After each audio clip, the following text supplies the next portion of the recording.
That cheesy broccoli rice was delicious, but I need something more fulfilling in my tummy. So it's time to kick the hearty food up a notch with my microwavable meatloaf recipe. To complete this recipe, you're going to need milk, ketchup, quick cooking oats, onion soup mix, and ground beef.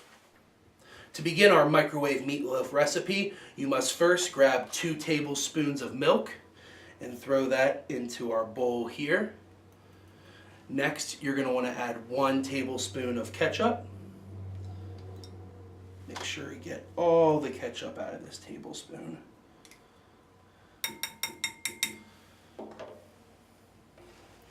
You're then going to want 2 tablespoons of quick oats.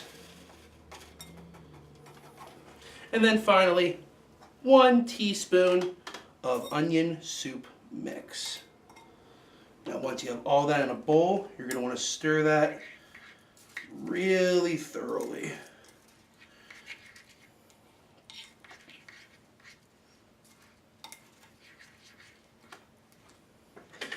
Now when you stir, just want to make sure you get the ketchup, the milk, the onion soup mix, and the quick oats all nice and mixed together.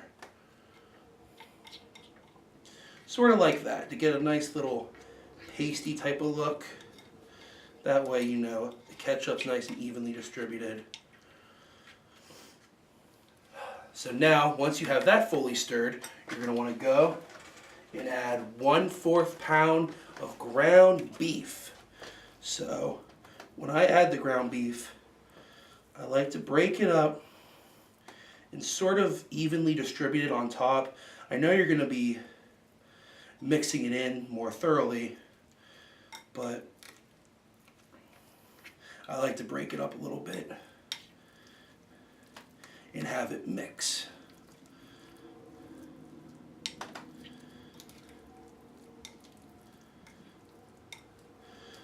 What I'm trying to do here is I'm trying to just make sure that the oats and the meatloaf are pretty well together. That way our next step will be a lot easier. So you don't want to, like I said during our broccoli recipe, you want to make sure the mixing process is never scrimped out on. You want to make sure it's nice and evenly mixed like that. So now, because we're almost at that time where it's nice and evenly mixed, you're going to want to then grab a mug. I bought one from Walmart. You're going to want to grab it and just make sure you have some Pam or some vegetable oil, and just make sure you spray the cup to make sure none of your meatloaf is going to stick in that cup. So now, once you have this nice and evenly mixed, you're going to want to pour this into the cup. Now when you put this into the cup, I like to make sure I get all the oats off the bottom of the bowl. And then, if you can see, broke my plastic spoon, I'm pushing the meatloaf down into the cup and just making sure that it's nice and packed down. This way it will cook more evenly, and you want your meat to cook evenly so you don't get sick. So, like I did, just make sure your meat's all pushed down so it's not fluffy or anything like that, so it cooks properly. So once you feel like your meat's nice and evenly mixed up, you're going to want to go, you're going to put it in the microwave.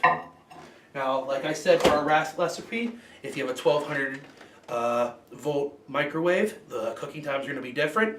But for me, since my microwave's a little bit older, I'm going to cook it for 4 minutes. So I'm going to let that cook, and then once it's done, I'll be right back. Now I'm noticing here, after I let this cook for 4 minutes, there's still some pink here in the center. So what I'm doing is I'm stirring my meatloaf really well here in the cup, and I'm going to throw it back into the microwave for 1 final minute.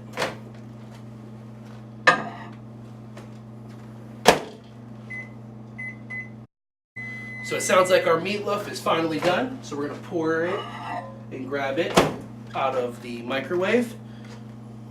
Now it smells really good. It smells really cooked. I can smell the oats. I can smell the ketchup. I can even smell a hint of the onion. So finally, optional. Of course, you can add just a little bit of ketchup. And since it's in a cup, you can stir it a lot easier than you would on my plate here. So I'm going to stir it up really good. And there you go. You have homemade meatloaf made fresh out of a microwave. Now, my recipe does say for it to sit for 3 minutes, but I'm not going to let it sit because I'm really hungry and it smells really good.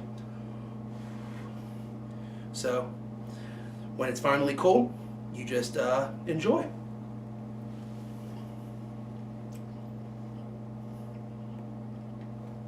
That's good meatloaf.